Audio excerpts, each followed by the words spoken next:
Due to adult content, parental discretion is advised. To begin.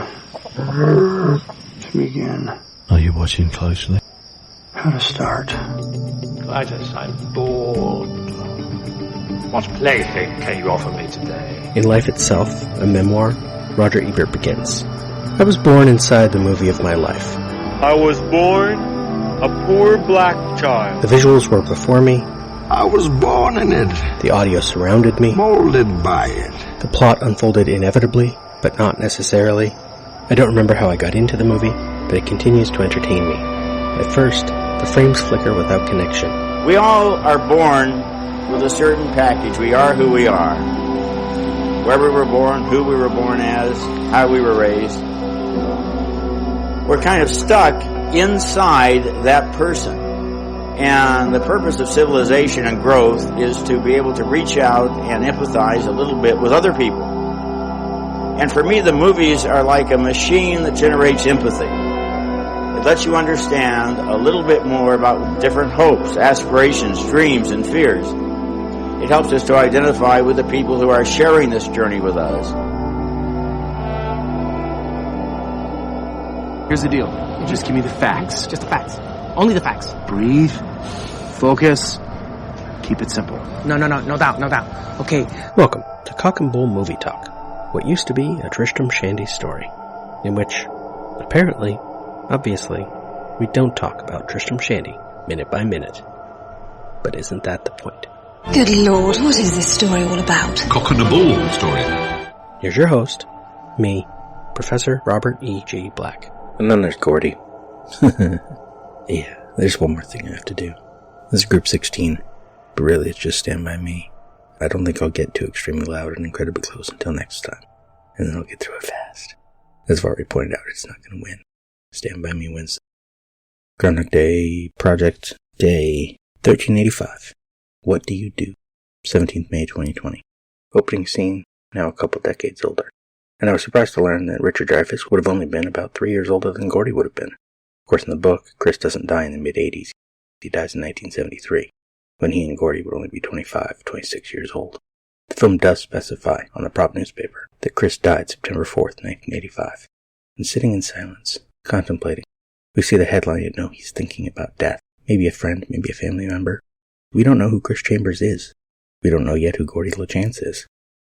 Cut to the past, and it has long struck me that narrator Gordie says, I was living in a small town instead of I lived in a small town, like he was just passing through. But he is just passing through this time and place like any of us are. What happens now, what happens here, is finite, specific. Before he even gets to that line, we get Gordie picking out what magazine to buy. Surely a key ingredient in the identity of a kid his age. When I was 12 going on 13, for example, I had a subscription to Starlog, and would soon add Fangoria. And I'd let my subscription to Ranger Rick lapse. In the next few years, I'd have subscriptions to TV Guide and Entertainment Weekly, and then through my late teens and into my 20s, a bunch of other movie magazines as well. Chris is the decision maker, the leader, but Gordie is the idea guy. He specifies that not only will they lie about tenting out in Vern's backfield, but Vern will lie about staying over at Teddy's, and they will add that they are going to the drag races the next day to buy more time. Meanwhile, at home, Gordie is invisible. The book makes his family position even more tenuous. His mother had trouble having children, miscarried 3 times before she carried Dennis to term. Well, 8 months. He came early. 10 years later, she got pregnant with Gordie. When Gordie was born, his father was 51, his mother 43. He says he was born the child of 2 Geritol chuggers. And Gordie was as surprised they weren't ready for, and never cared enough for. Gordie is a storyteller, of course. The storyteller. He'd also end up an English teacher just like his author did. Hence, he latches on to Vern saying, This was really a good time. The most a blast. In narration, Gordie says, Vern didn't just mean being off limits inside the junkyard, or fudging on our folks, or going on a hike up the railroad tracks to Harlow. He meant those things, but it seems to me now it was more, and that we all knew it. Everything was there and around us. We knew exactly who we were, and exactly where we were going. It was grand. In the very next scene, Cuidacello talks to him about his brother and questions him about what he does, explicitly, and who he is, implicitly. And Gordie gets lost in a flashback about his brother, about his parents, about himself. And then he learns the vast difference between myth and reality with Chopper, and the movie focuses on Teddy for a moment until Gordie anchors them all in the moment. I'm sorry if I'm spoiling everybody's good time. Teddy says, I'm not sure it should be a good time. Gordie replies. You saying you want to go back? No. Gordie says, But going to see a dead kid, maybe it shouldn't be a party. We cut away to Ace and his gang, and when we come back for the lollipop. Hey, we're back here with the boss man, Bob Cormier. From the Racks and Stacks, it's the best on wax. It's the Cordettes with Lollipop.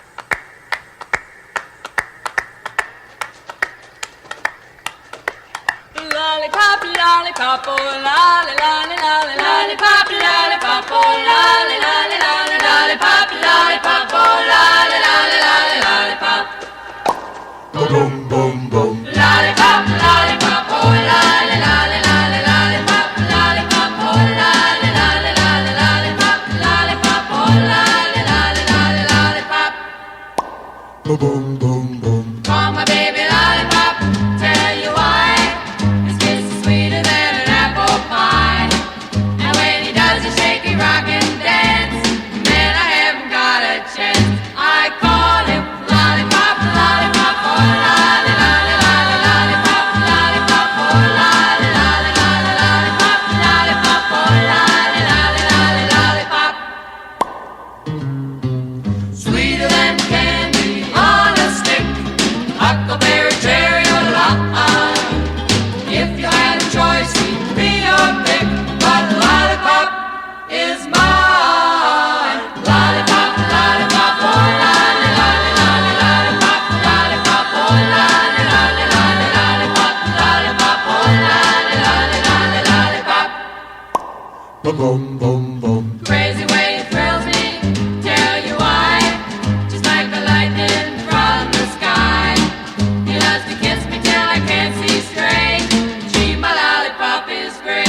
I call him lollipop, lollipop, oh lolly, lolly, lolly, lollipop, lollipop, oh lolly, lolly, lolly, lollipop, lollipop, oh lolly, lolly, lolly, lollipop. Boom, boom, boom. Lollipop, lollipop, oh lolly, lolly, lolly, lollipop, lollipop, oh lolly, lolly, lolly, lollipop, lollipop, oh lolly, lolly, lolly, lollipop, a lollipop. We get Gordie asking about who he is. Do you think I'm weird? Definitely. No, man, seriously. Am I weird? Yeah, but so what? Everybody's weird. And we learn that Gordie will be taking college classes soon. Gordie calls the smart guys he'll meet in high school pussies, and Chris disputes his choice of labels. Drift over to the Mighty Mouse vs. Superman discussion and back to serious talk. I mean, you could be a real writer someday, Gordie. Fuck writing. I don't want to be a writer. It's stupid. It's a stupid waste of time. That's your dad talking. Bullshit. Bull true. I know how your dad feels about you. He doesn't give a shit about you. Danny was the one he cared about, and don't try to tell me different.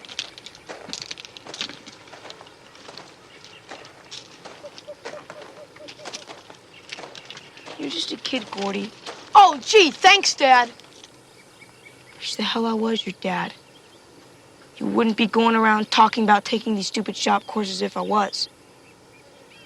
It's like God gave you something, man. All those stories that you can make up. And he said, this is what we got for you, kid. Try not to lose it.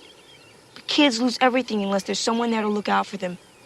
And if your parents are too fucked up to do it, then maybe I should. This movie came out fall of '86. Limited release in August. Wide release in November. I had just started the 6th grade. Been writing, or at least starting, stories since at least 4th, plus playing complex scenarios with action figures or with my sisters or friends years before. I don't remember, but I imagine I could appreciate some of this, having stories in my head and how great it was to think that I could make a living getting these stories out. That contradicted the whole idea that the world wasn't going to last much longer. But hope is hope, right? I'd keep writing. A lot of it amateur hour stuff, but there came a point where I definitely got better at it. And even some of the worst writing had ideas worth keeping. Through my 20s, I was a writer. Unpublished, but still writing. But back to the movie. Movie Gordie was closer to his brother than book Gordie. He not only still thinks about Dennis, but still misses him. In the book, the conversation about being a writer blends right into the conversation that is shifted to nighttime by the campfire in the film. And it makes for a stronger emotional core. Chris's emotional breakdown becomes a part of Gordie's own struggle. Oddly, by tearing their conversation in two. And other parts get shrunk down, like the deer. In the movie, Gordie sits reading Gangbusters and the deer arrives. They make eye contact. It lasts a beat, and then the deer leaves.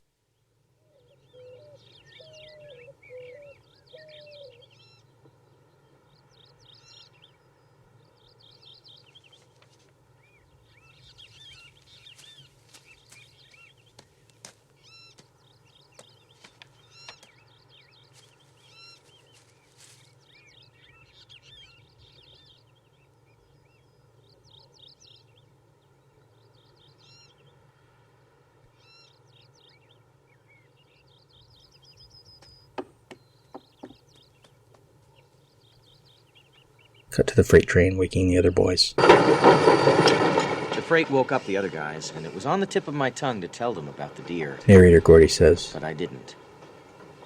That was the one thing I kept to myself. I've never spoken or written of it until just now. The book, being prose, makes more of this. And I have to tell you that it seems a lesser thing written down, damn near inconsequential. But for me it was the best part of the trip, the cleanest part. And it was a moment I found myself returning to almost helplessly, when there was trouble in my life. My first day in the bush in Vietnam, and this fellow walked into the clearing where we were with his hand over his nose, and when he took his hand away there was no nose there because it had been shot off. At the time the doctor told us our youngest son might be hydrocephalus. He turned out to just have an oversized head, thank God. The long crazy weeks before my mother died, I would find my thoughts turning back to that morning, the scuffed suede of her ears, the white flash of her tail. But 800 million red Chinese don't give a shit, right? The most important things are the hardest to say because words diminish them. It's hard to make strangers care about the good things in your life. It is often easier to talk about the bad things. Dreaming about World War III versus wanting to be a novelist or a filmmaker. There's something more visceral in the former, something too personal maybe in the latter. And sometimes I avoid talking about the worst anyway. I could spend many words talking about how the childhood of at least 3 of these main actors, I don't recall hearing anything at all about Jerry O'Connell's childhood, good or bad, was fucked up. Like, speaking of Gordie, when he cries and repeats the line about his father hating him. I'm no good. My dad said it, I'm no good. He doesn't know you. He hates me. He doesn't hate you. He hates me. No, he just doesn't know you. He hates me. My dad hates me. He hates me. I'm no good.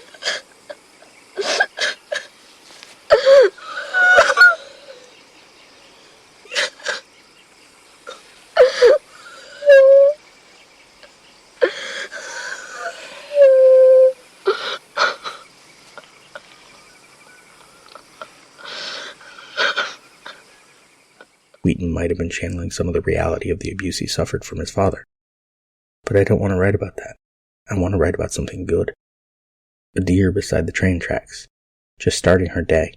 A boy awake before his friends, reading alone. I've been the first awake many times camping. It's peaceful. It's quiet. The chaos of the larger world has no power in that silence.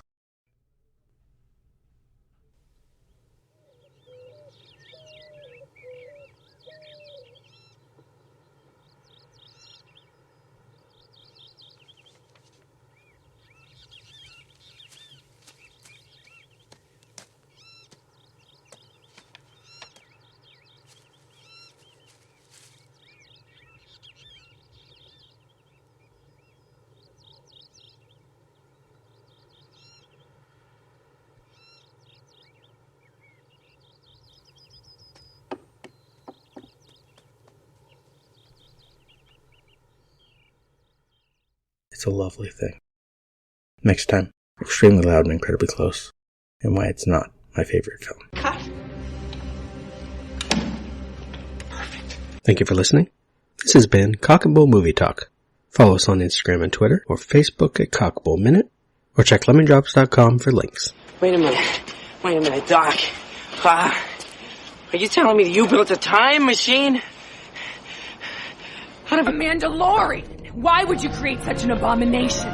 This is the weapon of the coward. It's a past stuff that dreams are made of. Another world. Cut. That's a wrap. It's over, Johnny. It's over! Nothing is over! Nothing!